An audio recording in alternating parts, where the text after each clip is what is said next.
को कैसे ग्रोथ किया जाता है और उसकी पावर को कैसे बढ़ाया जाता है, उसके बारे में विस्तार पूर्वक बताएंगे। धन्यवाद।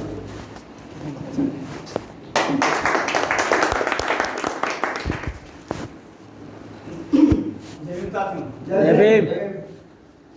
भीम आर्मी भारत एकता मिशन एक सामाजिक संगठन। भीम आर्मी, आर्मी एक ऐसा शब्द है जो सोल्जर हम, सिपाही तो नहीं कहा जाता, पुलिस नहीं कहा जा सकता। आर्मी जो पुलिस को भी डंडे और झंडे की चोट दे, वो है भीम आर्मी।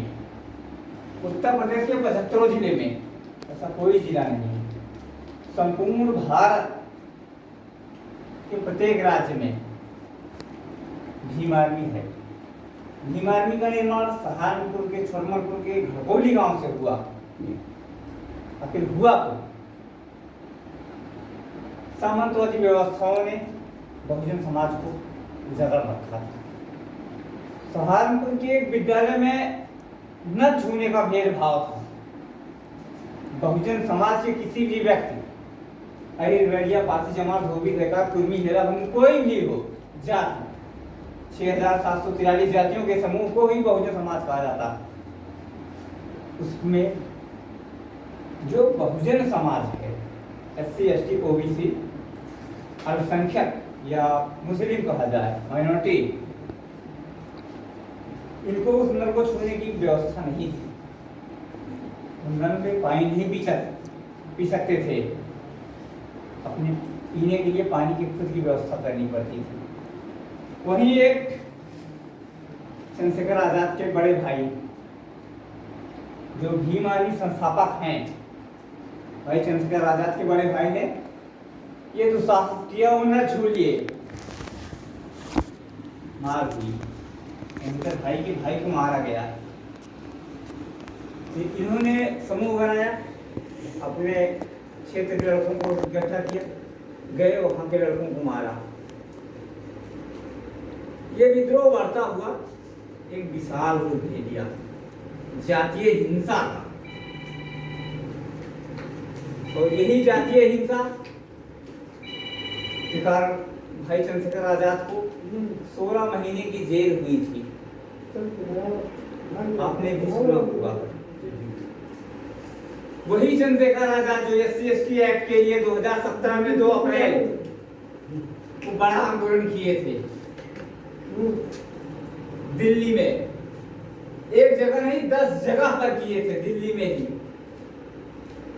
जिसके बदौलत नरेंद्र दास दामोदर मोदी ने उन्हें रावण के नाम से संबोधित किया।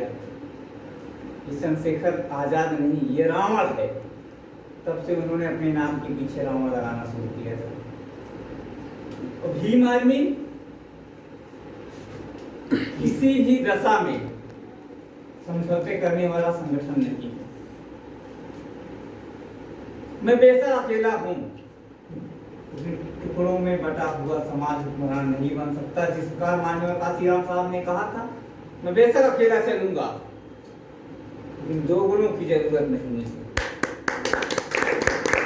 आपको सूचना दी जाए, आपके ग्राम सभा, न्याय पंचायत, ब्लॉक, बूथ कमेटी को, विधानसभा कमेटी को कोई पदाधिकारी आए, ऐसी उम्मीद नहीं थी। मात्र 5 लोग आ पाए। अभी आह्वान अगर मैं करूं भीम आर्मी से, बूथ कमेटी की, प्रत्येक ग्राम सभा टीम की, प्रत्येक गांव टीम में 10 लोग हैं। ऐसी परिस्थिति उत्पन्न की है।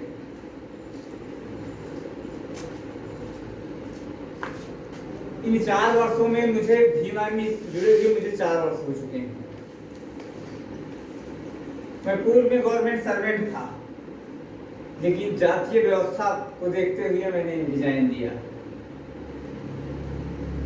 फिर पहले पुलिस में था, पुलिस से रिजाइन देकर प्राइमरी ज्वाइन की थी, लेकिन वहां भी ये उत्पीड़न लगातार देखता रहा। ये गौरीगंज विधानसभा के पहाड़गंज मरुआपुर प्राथमिक विद्यालय से मैंने रिजाइन दी है। तब भीम आर्मी ज्वाइन की। उत्तर प्रदेश ही नहीं, भारत के कई राज्यों का दौरा कर चुका हूं। वहाँ की परिस्थिति को देख चुका हूँ, वहाँ के कार्यकर्ताओं से मिल चुका हूँ, उनकी कार्य करने की शैली, जैसे भीम आर्मी काम करती है वैसे आजाद समाज पार्टी को भी काम करना चाहिए। प्रत्येक व्यक्ति अपने साथ अपने 10 साथियों को जोड़े। ये जरूरी नहीं कि आपके साथ 10 लोग हमेशा उपस्थित होंगे, हर गांव में 10 लोग उपस्थित होंगे ये जरूरी है, लेकिन उस गांव के 10 लोग, उस टीम के 10 लोग इकट्ठा नहीं रहेंगे। हर एक व्यक्ति की जीविकोपार्जन की परिस्थितियां हैं, क्योंकि हमारा समाज हुक्मरान तो था नहीं, लेकिन निचले पायदान पर था, आज भी टिका हुआ है। बेशक देश को आजाद हुए 75 साल हो गए हैं, लेकिन प्रत्येक व्यक्ति आजाद नहीं हुआ, मानसिक गुलाम बना हुआ है। उस गुलामिता को निकालना है मानसिकता से। बहुजन समाज को अगर हुक्मरान बनना होगा तो संगठित होना होगा, 6743 जातियों के समूह को इकट्ठा करना होगा, बहुजन भाईचारा उत्पन्न करना होगा। ये नहीं कि अलीर हैं तब इनके साथ ही ना बैठक, ये पासी हैं जिनके साथ ही ना बैठक।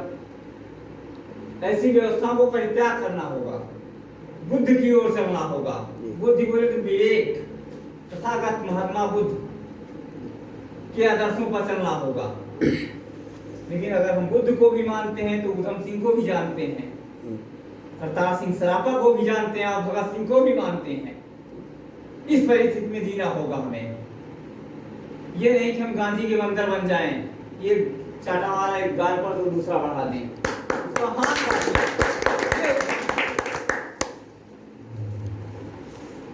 सर झुकाकर हम जीने वालों में नहीं हैं। 1857 की क्रांति याद करो, एक वाल्मीकि समुदाय का व्यक्ति, भंगी जाति का, जो सुअर और गाय की चर्बी से मिलाकर कारतूस बनाता था, उसने मंगल पांडे को विद्रोह करने पर मजबूर किया। या तुम जो नौकरी कर रहे हो, मालिक नहीं हो, केवल नौकर हो, मुझसे तुलना मत करो, मैं भी एक नौकर हूं तुम्हारी बराबरी का। मैं जिस कारतूस को बनाता हूं अपनी पैरों से कुचल कर, तुम वही कारतूस अपने दांत से निकालते हो, अपने मुंह में लगाते हो। ये विद्रोह उत्पन्न करवाया 1857 की क्रांति में। कोतवाल उधम सिंह को गुर्जर सम्राट से देखिए। लेकिन आज ये बहुजन समाज जातिवादी व्यवस्थाओं में लिप्त है। आखिर कारण क्या है? अशिक्षा, पूर्ण ज्ञान ना होना। जब तक व्यक्ति पढ़ा लिखा नहीं होगा तब तक वह अपने हक, अधिकार, मान सम्मान, स्वाभिमान को नहीं बचा सकता। बेशक लंबी लंबी मीटिंगें मार दें कि हाँ हम फला पार्टी में, फला संगठन में हैं, लेकिन अपने हक अधिकार को बचाना है तो लड़ना होगा। लड़ाई दूसरे से नहीं, खुद से शुरू करनी होगी। हमें पीछे करने वाले गैर नहीं हैं, हमारे अपने हैं। उच्च वर्गों में देखा जाए तो उनके समूह में व्यक्ति अशिक्षित है, अनपढ़ है, बेरोजगार है, और उनके पास कोई काम भी है तो काम पर रखते हैं कि हाँ हमारे समाज का है। वो रिश्ता जोड़ते हैं दूर के मामा मौसी की बेटवा से, दामाद हमारे जीजा यार, हमें आप में है का कासी हैं, चमार हैं, कोरी हैं, ये व्यवस्थाएं लिप्त हैं। इन व्यवस्थाओं में लिप्त किसने किया? सनातनी व्यवस्था से अगर देखा जाए तो हमारे पूर्वज पढ़े लिखे नहीं थे।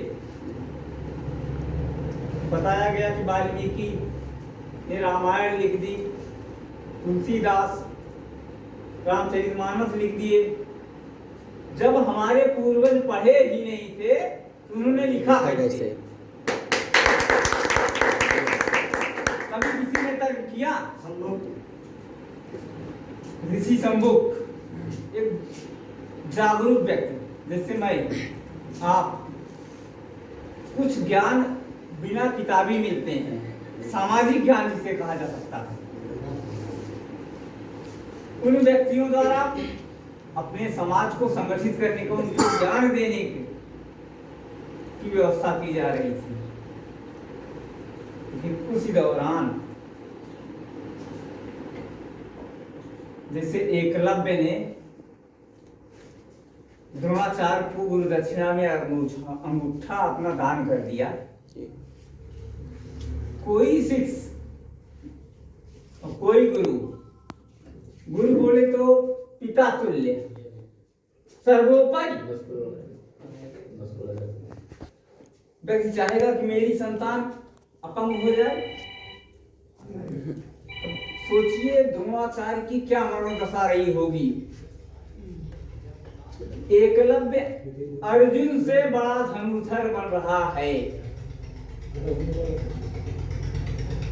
एक बार में एक तीर धनुष से 20 बार प्रहार कर ले, ऐसा धनुर्धर एकलव्य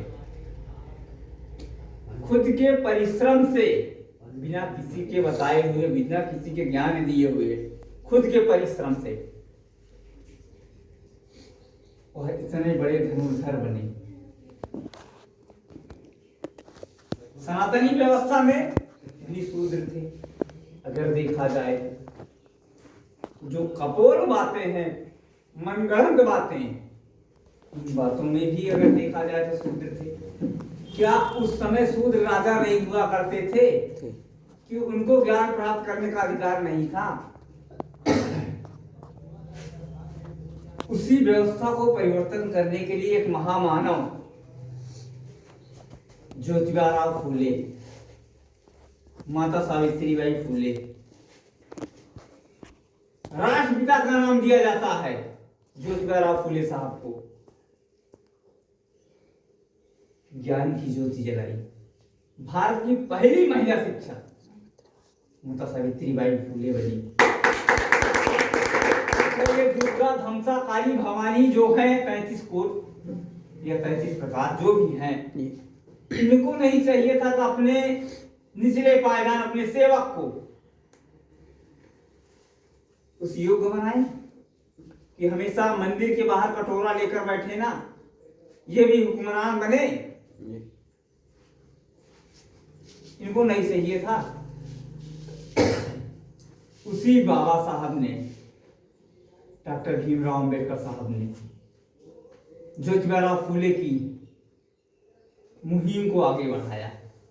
खुद शिक्षित होने के लिए विद्यालय गए, जबकि उनके पिताजी सूबेदार थे, अंग्रेज की नौकरी किया करते थे। उस नौकरी के दौरान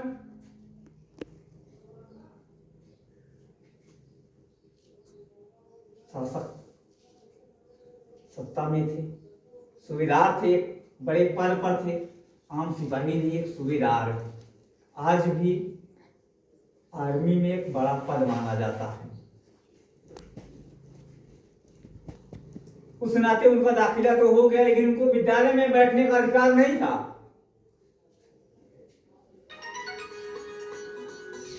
बूढ़ बुजुर्ग आज भी गांव में कहते हैं भगवान की कृपा से हमें घट्टी बैठवा पाए।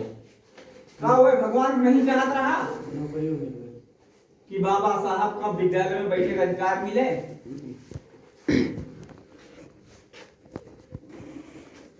किसी प्रकार बाबा साहब शिक्षा ग्रहण कर रहे थे।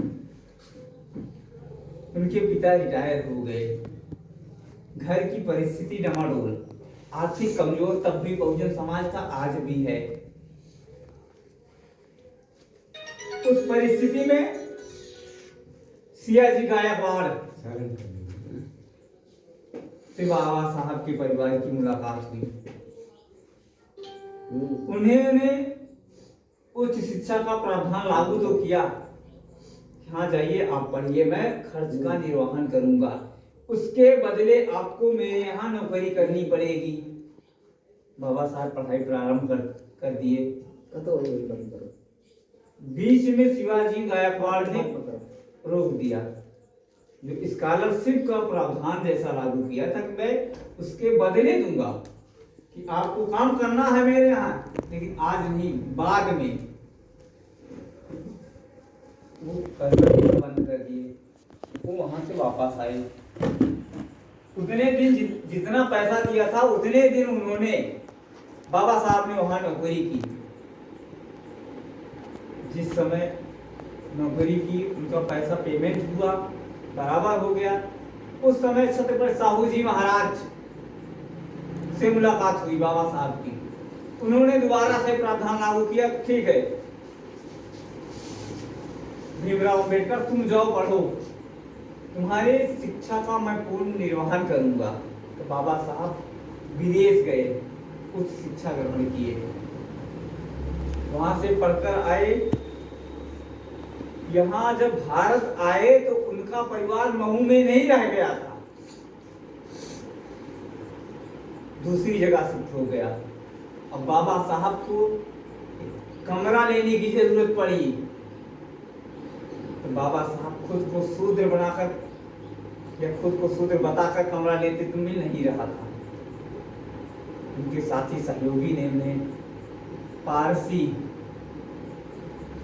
धर्मावलंबी अनुयायी बताकर कमरा दिलवाया, लेकिन कुछ ही दिनों बाद उनको जानकारी हो गई, कमरे से निकाल दिए गए। ऐसी परिस्थितियां झेले हैं।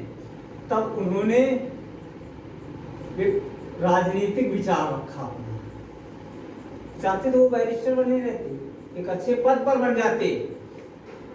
क्या जरूरत थी बहुजन समाज के लिए अपने 4 बच्चों की कुर्बानी देने की? माता सावित्रीबाई को क्या जरूरत थी? फातिमा शेख को क्या जरूरत थी? वीर ऊधम सिंह को क्या जरूरत थी जलियांवाले बाग हत्याकांड का बदला लेने, 7 समुंदर पार जंगल दायर को मारने जाते? क्योंकि उनमें भी एक ललक थी अपने समाज के प्रति, अपने लोगों के प्रति, अपने देश के प्रति, अपने मान सम्मान स्वाभिमान के प्रति, अपनी अस्मिताओं को बचाने के लिए। और आज हमें आजादी मिली है तो उन्हीं वीरों की बदौलत मिली है, खैरात में नहीं मिली है क्योंकि गांधी के चरखे से आजादी मिली हो। माई ट्रूथ माई एक्सपेरिमेंट, आप ये पुस्तक पढ़ोगे तो गांधी की हकीकत पता चलेगी कि गांधी की नीतियां क्या थी। हरिजन, गांधीवादी व्यवस्थाओं के हरिजन, देवदासी प्रथा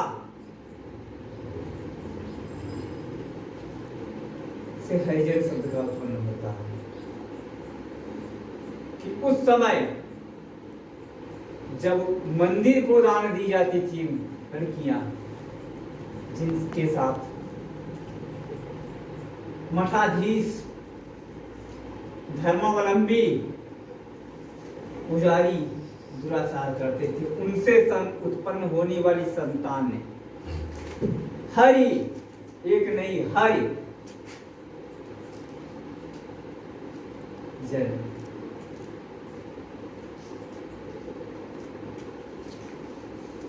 एक व्यक्ति से नहीं हर व्यक्ति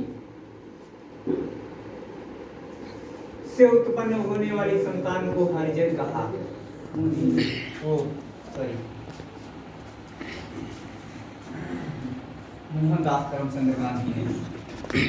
लेकिन गांधी को देखो, किसी भी आंदोलन में कहीं भी विदेश जाता है तो मजबूती के साथ खड़ा, और भारत में कहीं आंदोलन करने पहुंचते हैं तो उनके बगल में महिलाएं जरूर होती हैं। इस परिस्थिति को समझना होगा। वही दशा आज भी लागू है कि बहुजन समाज की महिलाओं पर ही अत्याचार होते हैं। किसी सवर्ण समुदाय की महिला के साथ यौन उत्पीड़न, शारीरिक शोषण आपके सुनने में नहीं आता। अपने ही जिले में अभी हम थोड़ी देर पहले बाहर गए थे, महिला जामू ब्लॉक की है, जिसके साथ आज के 5 वर्ष पूर्व जघन्य अपराध हुआ। प्रलोभन दिया गया कि शादी कर लेंगे, हम वयस्क हो जाएंगे तब। अभी कहीं से वो नंबर पाई, हमने फोन की। टीम के लीगल एडवाइजर जो वकील अधिवक्ता होते हैं भीम आर्मी के, उनको मैंने वो मामला सुपुर्द किया, वास्तविकता जानिए तब आगे काम किया जाएगा। तो उसकी स्थिति जानने के लिए वकील लगे और उनसे पूरे मामले की जांच होगी। बेशक उन्होंने जो भी काम किया होगा आज के 4 महीने 2 महीने 3 महीने पहले जो भी एफआईआर में दर्ज है, किस तारीख को दर्ज है, कौन सी आईपीसी कौन सी सीआरपीसी के अंतर्गत दर्ज है, इन सब मामलों को निश्चय गहन अध्ययन किया जाता है, उनकी दशा को देखा जाता है। ब्लेम लगाना आसान है आज के जमाने में, लेकिन उस ब्लेम लगाए हुए ब्लेम को इतने दिन तक टिकाए रखना मुश्किल है। ऐसी परिस्थिति में किसी भी व्यक्ति, किसी भी जात, किसी भी धर्म, किसी भी मजहब, किसी भी समुदाय का व्यक्ति हो, चाहे जो भी हो, व्यक्ति में निष्ठा होनी चाहिए। अगर व्यक्ति अपने आदर्शों को, अपने सिद्धांतों को नहीं जानेगा, अपने हक अधिकार को नहीं जानेगा, तो आज कल की तरह किसी पुरखे पूर्वज बंधुआ मजदूर बने थे, फिर बनेंगे। ऐसी परिस्थितियां हैं। आज आपके ही जिले में नहीं, उत्तर प्रदेश के 75 जिले में समण समुदाय आंदोलन कर रहा है, संविधान हटाओ नियमावली का। सर नौकरियों बता दिए, नौकरियां कैसे मिल सकती? भाई आप लोग पढ़े, आवेदन किए, फॉर्म भरे ऑफलाइन या ऑनलाइन, उसका शुल्क जमा किए, परीक्षा आप दिए, पास हुए, इंटरव्यू आप दिए, पास हुए, नौकरी मिली, तो आप सरकार के नौकर बने। लेकिन आपके घर वाले जो हैं, सनातनी व्यवस्था में जो लिप्त हैं, जिनकी मानसिकता में देव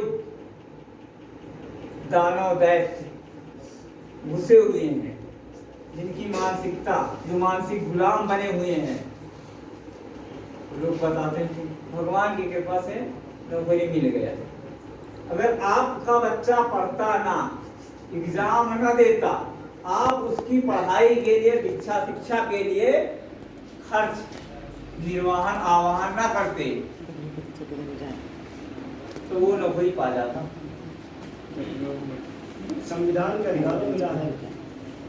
बाबा साहब ने ये शिक्षा ली, तो संविधान सभा में जाने के लिए इलेक्शन लड़ना पड़ा था। संविधान निर्मात्री सभा समिति, ये प्रारूप समिति के नाम से कहा जाता है, 11 सदस्यीय थी वह टीम। 11 लोगों ने कमेटी बनी, राजेंद्र प्रसाद, सच्चिदानंद सिन्हा जैसे महान विद्वान अपने आप में व्यक्ति थे। उनकी टीम बनी कि बाबा साहब भी उस टीम में शामिल हुए, लेकिन उस टीम में शामिल होने के लिए, प्रारूप समिति में जाने के लिए बाबा साहब को इलेक्शन लड़ना पड़ा था। तो इलेक्शन बाबा साहब हार गए। यही उत्तर प्रदेश आगरा में बाबा साहब ने कहा था, मुझे मेरे पढ़े लिखे लोगों ने धोखा दिया, जाहिल पढ़े लिखे लोगों ने धोखा दिया, ऐसा वक्तव्य था। अपने समाज को जाहिल आखिर क्यों कहा? क्योंकि मानसिक रूप से गुलाम हैं। बेशक पढ़ लेंगे, भैया पास महीनम की 10वां महाराज की कृपा से, मठ में जाएंगे, मंदिर में जाएंगे, नतमस्तक करेंगे, लेकिन जी धोखा पैदा करीस माई बाप उनके ख्याल रखा जाए। एक संतान को उत्पन्न करने में इतना दर्द होता है, आपने भी सुना होगा, पढ़ा भी होगा,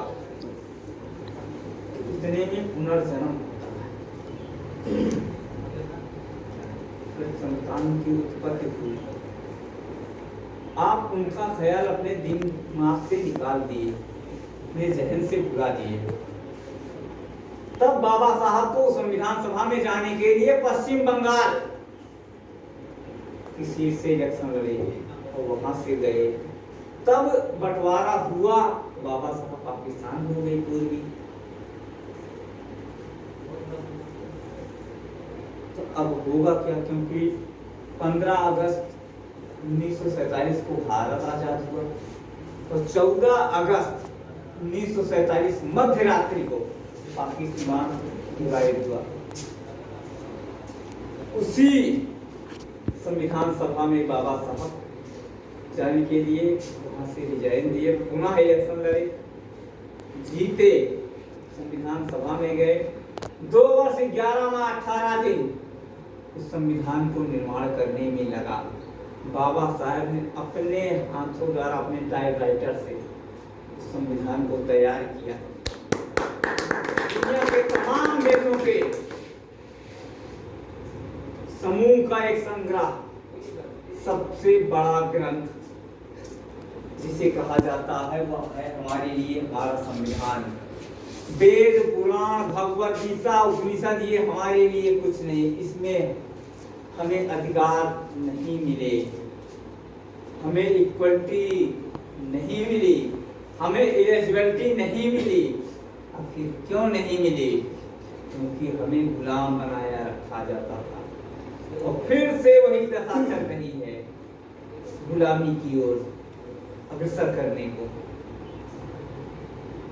नई संसद निर्माण, नया संविधान निर्माण, पूर्व द्वारा संविधान में कहीं किसी भी देवी देवताओं का जिक्र नहीं है। संविधान के प्रथम पेज पर इंगीकृत है, जबकि बाबा साहब भीमराव अम्बेडकर द्वारा लिखे गए संविधान की प्रथम पेज की प्रस्तावना में ही उल्लेखित है,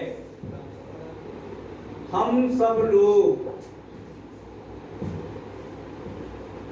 एक व्यक्ति नहीं, ऑल पीपल, सभी लोग भारत के नागरिक हैं।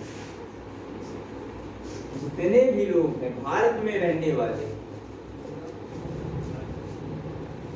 जिनको यहाँ की नागरिकता है। नरेंद्र दामोदर दास मोदी ने 2020 में कहा एनआरसी लागू, एनपीआर लागू, सीए लागू, सिटीजन अमेंडमेंट एक्ट।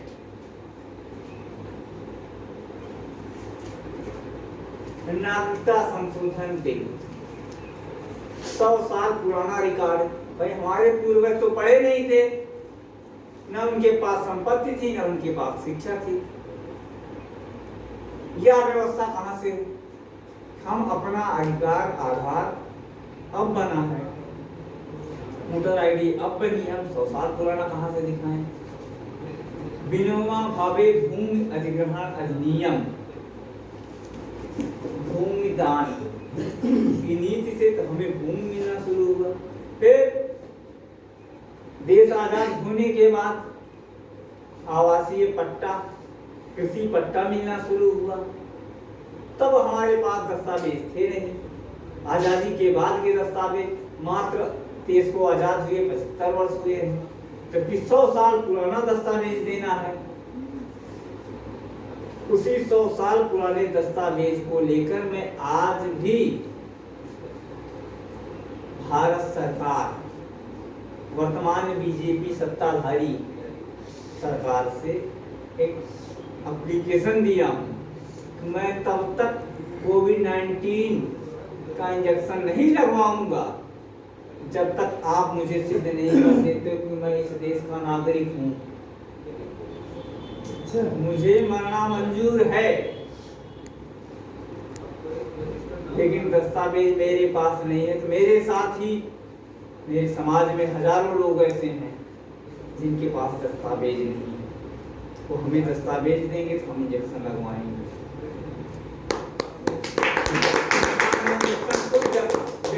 की बात कर रहा हूँ, इंजेक्शन लगवाने वाला नहीं। ऐसे परिस्थितियां देश को बंटवारे की ओर ले जा रहे हैं। यही देखा जाए अगर किसान आंदोलन बेशक 10 महीने हो रहे हैं उस आंदोलन को अग्रसर हुए, एक ऐसा काला कानून जिसकी हमें जरूरत नहीं जबरन हमें दिया जा रहा, हम उस कानून का करेंगे क्या? क्या हमारी फसल उत्पन्न हो? जो ठेकेदार होंगे वही हमारा रेट तय करेंगे। ऐसी व्यवस्था का कानून लागू किया जा रहा है, हम उस कानून का करेंगे क्या? कि हम 1 बीघे में 10,000 रुपए लगा के धान उत्पन्न कर लिए और चले ठेकेदार कह दिया कि 2,000 में दे, तो लियो नहीं जरा दे। अब हम 10,000 लगाकर फसल उत्पन्न किए और 2,000 में दे दें, ये कैसा दस्तूर है? ये तानाशाही, ये हिटलर की औलादें देश को बर्बाद करना चाहती हैं। उसी के विरोध में भीम आर्मी आजाद समाज पार्टी उत्तर प्रदेश के सभी जनपदों में बहुजन भाईचारा मैत्री सम्मेलन कर रहा है, जिसके संस्थापक आजाद समाज पार्टी राष्ट्रीय अध्यक्ष भीम आर्मी संस्थापक एडवोकेट चंद्रशेखर आजाद भाई रावण आज उत्तर प्रदेश के जौनपुर जनपद में उपस्थित हैं। वहां कार्यक्रम में लगभग करोड़ों आवाम हैं। 7.5 किलोमीटर के अंतर्गत पंडाल व्यवस्थित किया गया। एक अकेला जिला एक जगह कोई कार्यक्रम सुनिश्चित नहीं कर सकता बिना समूह के, बिना सहयोग के। सफाकन अभी अगर अमेठी आना हुआ, मैं उतना सक्षम हूं नहीं, मैं 4 लाख का टेंट बुक कर लूं, कुर्सी की व्यवस्था कर लूं, लोगों के जलपान की व्यवस्था कर लूं, माइक साउंड सर्विस की व्यवस्था कर लूं। ये समूह में होता। ऐसे परिस्थिति में हर व्यक्ति को, जैसे आप जिस गांव से हैं उसी गांव में आप 10 लोगों को पदाधिकारी सुनिश्चित करें, 10 कार्यकर्ता बनाएं। ये जरूरी नहीं है कि हर समय वो 10 लोग उपस्थित होंगे। इसी बात को ध्यान में रखते हुए 10 में से 2 इकट्ठा होंगे। भाई एक तो स्वयं रहोगे ही, आपके साथ 10 और टोटल 11 लोग हो गए। उन्हीं 11 लोगों में हो सकता है 9 लोग काम पे निकल जाएं कहीं, नात रिश्तेदारी, विद्यालय, जो भी दशा दिशा रही हो परिस्थिति बने, तो हर गांव में अगर 10 व्यक्ति हो गए तो आपकी ग्राम सभा में, एक ग्राम सभा में कम से कम 5 गांव होते हैं, तो 10 से 50 आदमी का समूह बना एक ग्राम सभा से। ऐसी व्यवस्था उत्पन्न करो कि वो 50 लोग, अगर एक व्यक्ति 10 लोगों का समूह बना रहा है तो 500 लोगों का होगा। 682 ग्राम सभा। एक ब्लॉक में, एक विधानसभा में कितनी न्याय पंचायत, कितनी ग्राम सभा, कितने बूथ होते हैं? मान लीजिए कि एक ग्राम सभा को एक बूथ, एक गांव को एक बूथ, एक ग्राम सभा में 5 गांव, 5 बूथ और 50 व्यक्ति। हर बूथ पर ज्यादा से ज्यादा जरूरत पड़ती है, अगर राजनीतिक मंच से देखा जाए, 5 लोगों की उपस्थिति होती है। तो अगर 50 व्यक्ति हैं, 50 में से 5 की जरूरत होती है, तो 5 तो मिलेंगे ही। आप सोचिए कि एक ब्लॉक से 5 लोग आए हो, ऐसी परिस्थिति में एक ब्लॉक में कितनी न्याय पंचायत है जानकारी नहीं होगी, क्योंकि पढ़े नहीं हो। कितनी ग्राम सभा है जानकारी नहीं है, इसकी जानकारी होनी चाहिए। बाबा साहब ने हमें हक अधिकार दिया है शिक्षा का, इसीलिए दिया है कि मैं कुछ न कर सकूं तो अपने समाज को जानूं कि किस गांव में कितने प्रतिशत मेरी आबादी है, हम कितने प्रतिशत रहने वाले हैं, शेड्यूल ट्राइब शेड्यूल कास्ट कितने हैं, उनकी स्थिति को जाने, उनके दुख सुख में शामिल हो। खुशी में मत जाओ, ये वाजिब नहीं, लेकिन दुख में शरीक होना दस्तूर है, ये दस्तूर बनाए रखा हर व्यक्ति को। इसीलिए भीम आर्मी आजाद समाज पार्टी के माध्यम से भाई चंद्रशेखर आजाद के हाथों को मजबूत करने के लिए हर व्यक्ति अपने गांव से 10 व्यक्ति को जोड़े, तो आपकी ब्लॉक कमेटी, बूथ कमेटी, न्याय पंचायत कमेटी आसानी से पूर्ण होगी। जब व्यक्ति संगठित होगा तो संगठन में ताकत होगी, कोई आपको आंख उठाकर देखेगा नहीं, उंगली उठाने की दूर की बात है। आप पर आंखें उठाता है, हाथ उठाने की दस्तूर करता है, गुस्ताखी करता है। अगर आप समूह में रहेंगे, टीम में रहेंगे, संगठन में रहेंगे, पार्टी में रहेंगे, व्यक्तियों के संघ में रहेंगे,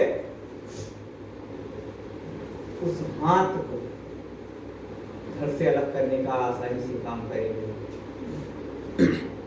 ऐसा दस्तूर उत्पन्न करो। और आजाद समाज पार्टी मिशन 2022 को ध्यान में रखते हुए जितनी जल्द हो सके आप लोग अपने अपने गांव में अपने यार दोस्तों को संग्रहित कीजिए, इकट्ठा कीजिए, क्योंकि सभी अधिकारों की चाबी, जो कानून जहां से बनते हैं विधानसभा और हमारे हक अधिकार की आवाज उठाने वाला विधानसभा और संसद में। बेशक अगर जातीय समूह देखा जाए, SC ST माइनॉरिटी देखा जाए, 350 से ज्यादा लोग हैं, लेकिन आवाज कौन उठाता? कोई नहीं, क्योंकि वो बंधुआ मजदूर बन गए हैं, उनके गुलाम बन गए, उस पार्टी के गुलाम बन गए हैं।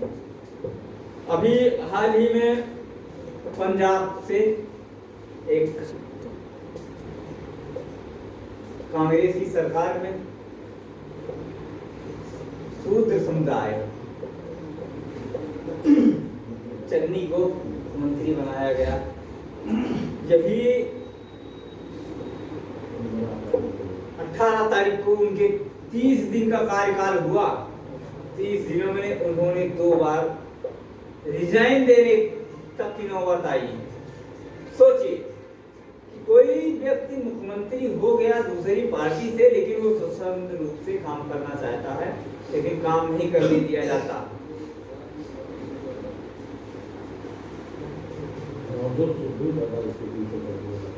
कांग्रेस ने उत्पन्न किया RSS, RSS ने उत्पन्न की बीजेपी, बीजेपी ने उत्पन्न की आम आदमी पार्टी, उनके भी कई पार्टियां हैं, लेकिन हमारे आपके पास बहुजन समाज में 113 पार्टियां।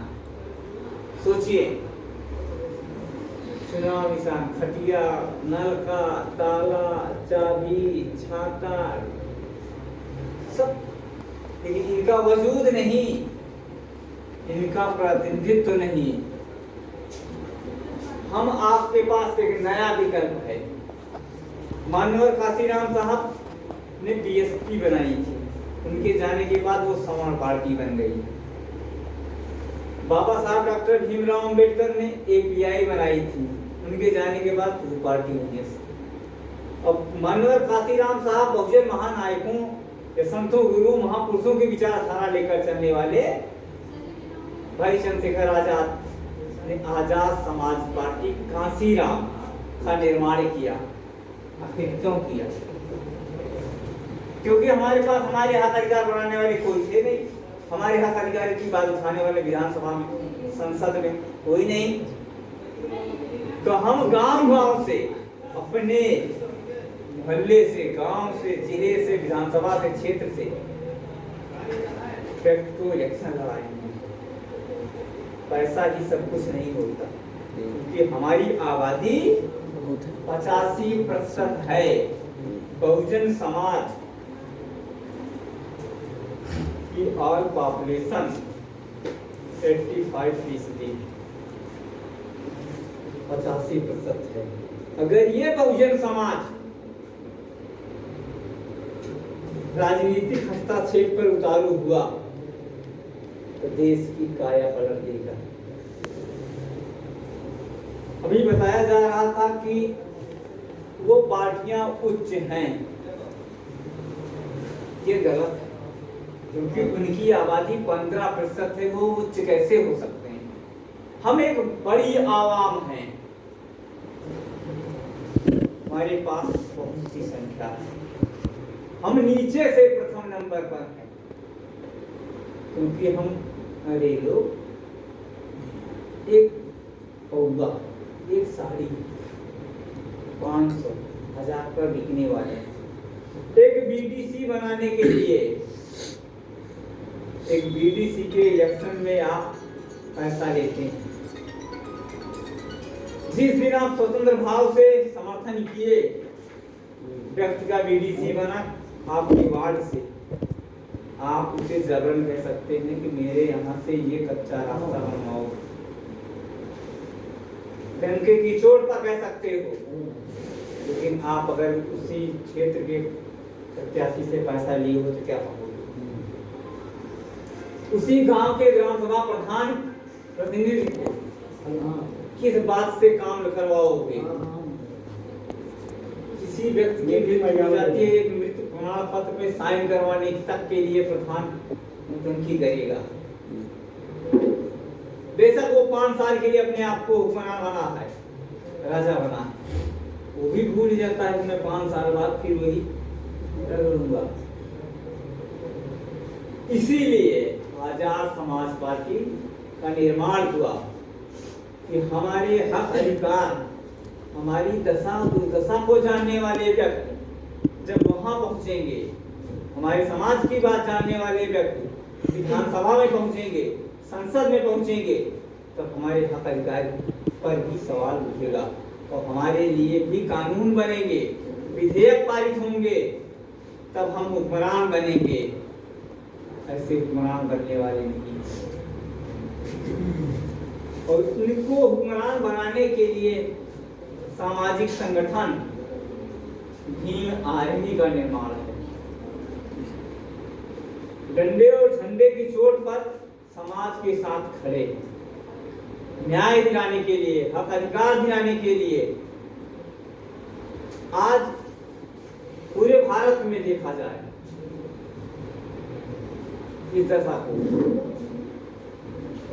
ये पुलिस वाला राजस्थान में उत्पीड़न करता, आगरा में अरुण वाल्मीकि को जेल में डालकर मार दिया गया, जबकि चोरी किसी और ने की। पुलिस वाले, 4 पुलिस वाले मिलकर चोरी किए। सुप्रीम कोर्ट ने संज्ञान लिया, रातों रात नोटिफिकेशन जारी हुआ, सूचना जारी हुई, 4 के 4 को सस्पेंड किया गया। क्या सस्पेंड कर देना ही न्याय है? गुनहगार को जब तक सजा न मिले तब तक न्याय नहीं। पुलिस वाले कर दिए, उन पर जांच होगी, विवेचना होगी। और आम आदमी किसी पुलिस वाले को एक थप्पड़ मार दिया, तत्काल में FIR पंजीकृत हो जाता है। ये है मतभेद।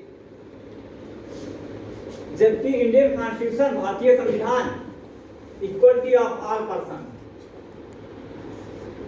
सभी लोग एक समान हैं, अधिकार देता है। ये दोहरी मानसिकता रखने वाले सत्ताधारी व्यक्ति हमें फिर से उस चंगुल में संजो रहे हैं। हम फिर से दोबारा गुलाम बने, लेकिन हम गुलाम बनने वालों में नहीं हैं।